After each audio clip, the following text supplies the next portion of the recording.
নমস্কার বন্ধুরা, আমি অয়ন। তোমাদের সকলকে আরো একবার আমার ইউটিউব চ্যানেলে স্বাগত জানাই। আজকে আমরা যে টপিক বা বিষয়টি নিয়ে আলোচনা করব সেটা হচ্ছে মাইক্রোসফট অফিস এক্সেল।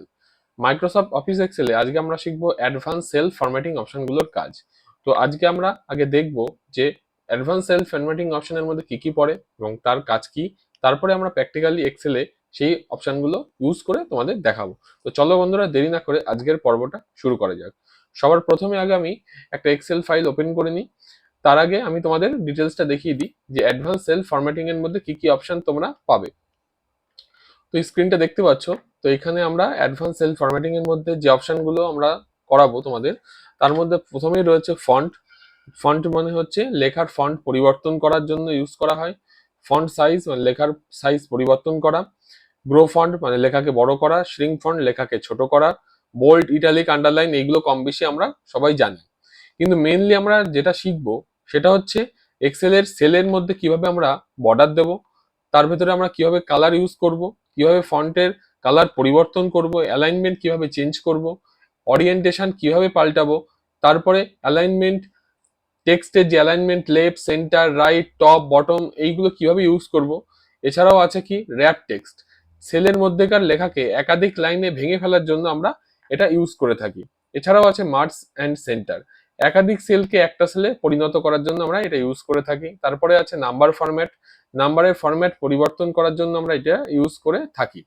তো এই যে নোটস গুলো তোমাদের দেখালাম, এটা আমি গুগল ড্রাইভের লিঙ্ক আমি তোমাদের শেয়ার করে দেবো, তোমরা চাইলে এখান থেকে ডাউনলোড করে প্রিন্ট আউট করে নিতে পারো।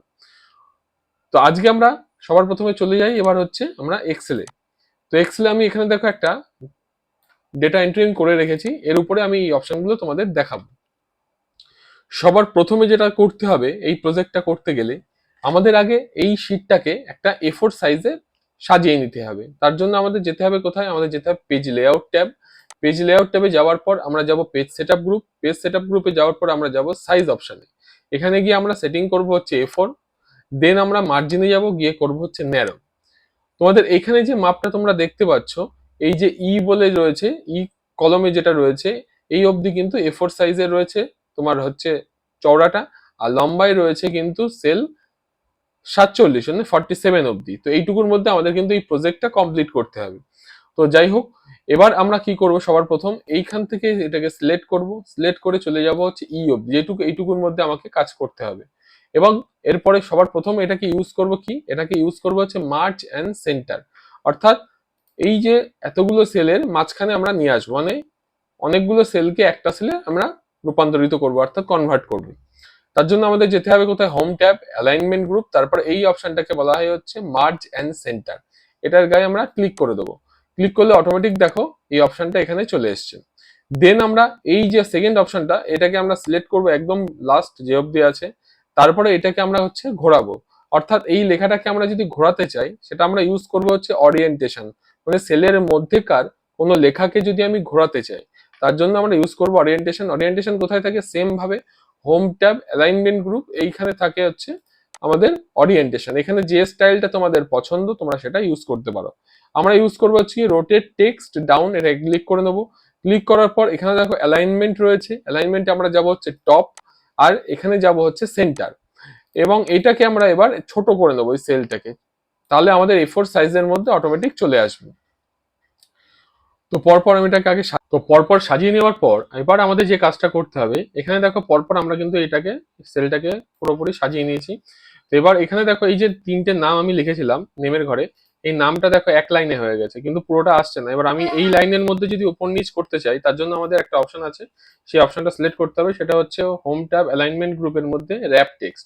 এই র্যাপ টেক্সটের গায়ে যখনই ক্লিক করবে, তাহলে দেখবে এক লাইনের মধ্যে পুরো নামটাও ওই ঘরের মধ্যে ধরে যাবে। তো র্যাপ টেক্সট ইউজ করে তোমরা এইভাবেই এই একই লাইনের মধ্যে ওপর নিচ করে তোমরা যে কোনো কিছু লেখাকে ধরাতে পারবে। এরপরে যে কাজটা করব, এরপরে করব হচ্ছে এই পুরো টেবিলটাকে সিলেক্ট করব। করার পরে হোম ট্যাব ফন্ট গ্রুপের ভেতরে গিয়ে এই পুরো টেবিল যেটুকু লিখেছি আমরা, ডেটা এন্ট্রি করেছি, এইটাকে বর্ডার দিয়ে দেবো। তার জন্য আমরা ফন্টে যাব, এখানে ক্লিক করার পরে অল বর্ডারে ক্লিক করে দেবো। ক্লিক করলে দেখো এখানে পুরোপুরি বর্ডার চলে এসছে। কারণ এই বর্ডারটা যদি তোমরা না দাও, তাহলে যখন আমরা প্রিন্ট আউট বের করবো, তখন কিন্তু আমাদের এই জায়গাটাই ফাঁকা থাকবে, ব্ল্যাঙ্ক থাকবে, কোনো বর্ডার থাকবে না, অনলি ফর লেখা। সেক্ষেত্রে কিন্তু দেখতে ভালো লাগবে না। তাই জন্য এক্সেলে যে কোনো কিছু করার পর যদি আমরা প্রিন্ট আউট করতে চাই নর্মালি, সেগুলো কিন্তু আমাদের বর্ডার দিয়ে কাজ করতে হবে। তো এরপরে আমাদের যে কাজটা করতে হবে, যদি চাও এটাকে কালার দিতে পারো। যদি মনে করো কালার দেবে না, তাহলে এইভাবেই তোমরা নর্মালি প্রিন্ট করে দেখতে পারো। আমি একটা কন্ট্রোল যে পি দিয়ে প্রিন্ট করে অপশন দেখাই, তাহলে বুঝতে পারবে। দেখো এখানে অটোমেটিক যে এটা পুরো সেট হয়ে চলে এসছে। তো এবার চাইলে তোমরা এখান থেকে প্রিন্ট আউট, তোমাদের বাড়িতে যদি প্রিন্টার থাকে এভাবে প্রিন্ট আউট বের করে নিতে পারবে। তাহলে অ্যাডভান্স সেল ফরম্যাটিং অপশনগুলোর মধ্যে কি কি আমরা শিখলাম, তার মধ্যে শিখলাম হচ্ছে মার্জ সেন্টার, তারপরে শিখলাম হচ্ছে র্যাপ টেক্সট, তারপরে শিখলাম হচ্ছে অরিয়েন্টেশন, তারপরে শিখলাম হচ্ছে অ্যালাইনমেন্ট। তো এছাড়াও আছে হচ্ছে বর্ডার এবং কালার দেওয়া। তো এইভাবে তোমরা তোমাদের মতো নিজের মতো ইউজ করে যে কোনো কাজ তোমরা করতে পারবে। আজকে ভিডিওটা তোমাদের কেমন লাগলো, লাইক কমেন্ট শেয়ার করে অবশ্যই বলো। যারা এখন আমার চ্যানেলটিকে সাবস্ক্রাইব করেনি তারা সাবস্ক্রাইব করে নাও, পাশে থাকা বেল আইকনটিকেও ক্লিক করে দিও, তাহলে নতুন কোনো ভিডিও চাইলে তোমরা অবশ্যই পেয়ে যাবে। চলো বন্ধুরা, আজকের পর্বটা এখানেই শেষ করছি, পরবর্তী আরো ভিডিও নিয়ে আসছি। তোমার সবাই ভালো থেকো, ধন্যবাদ।